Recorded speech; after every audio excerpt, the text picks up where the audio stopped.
Hello बच्चों, let's see this question. इस question में हमें गिवन है an isotopic species of lithium hydride is a potential fuel in a reactor. On basis of this reaction,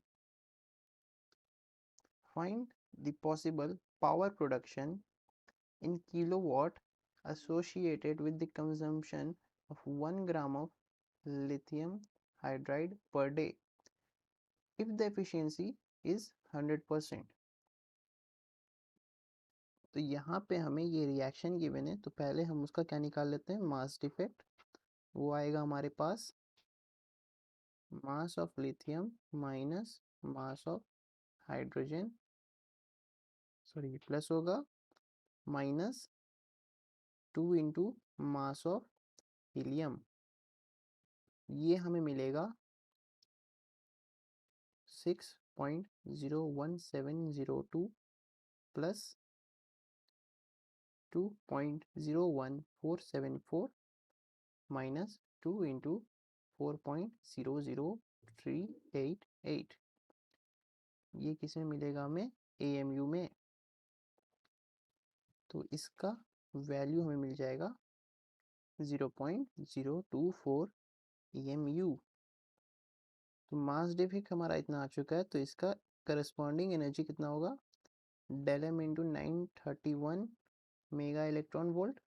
ठीक है, तो यहाँ वैल्यूज पुट करेंगे 0.024 इंटू 931 मेगा इलेक्ट्रॉन वोल्ट। तो ये जो एनर्जी आया वो हमारा आया पर एटम। अब इसे अगर हम इंटू एवोगैड्रो नंबर कर दें तो ये हमारा आ जाएगा पर मोल। तो एवोगैड्रो नंबर कितना होगा, 6.023 इंटू 10⁻23। अब यहाँ पे देखिए लिथियम हाइड्राइड का कितना मास होता है, 6 + 2 8। अब हमें क्वेश्चन में कितना का पावर पूछा है, 1 ग्राम का। तो इसे हमें क्या करना होगा, 1/8 से डिवाइड करना होगा। एफिशिएंसी यहाँ पे 100% है, तो अब हमें उससे फ़र्क नहीं पड़ेगा। तो हम यहाँ पे अब मेगा इलेक्ट्रॉन वोल्ट को हटा के इसका वैल्यू लिख देते हैं, मेगा से 10⁻6 इंटू इलेक्ट्रॉन वोल्ट को अगर जूल में करना हुआ तो 1.6 इंटू 10⁻19 जूल। तो ये जो हमारा एनर्जी का वैल्यू है वो हमें मिल जाता है 2.7 इंटू 10⁻11 जूल। अब हमें पावर निकालना है, तो पावर क्या होता है, एनर्जी बाय टाइम।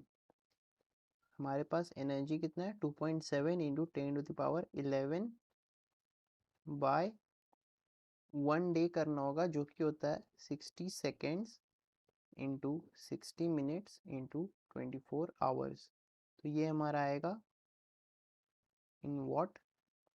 पर हमें पूछा किस में है, किलो वॉट में। तो इसे हमें क्या करना होगा, 1/1000 से मल्टीप्लाई कर देंगे, तो ये हमारा हो जाएगा किलो वॉट।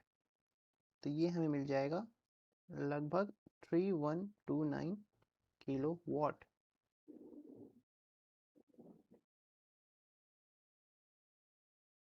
तो हमें यही पावर निकालना था। एक बार इसे यहाँ लिख लेते हैं, 3129 किलो वॉट।